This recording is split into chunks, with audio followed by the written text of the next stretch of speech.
লক্ষ্মীকান্তপুর ঢোলা কোচফলে থাকি।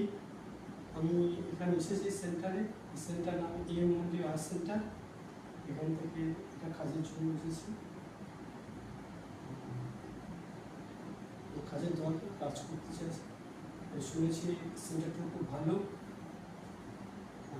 এখান থেকে কাজ পাওয়া যায় এবং স্যালারি ঠিক মতো পাওয়া যায়।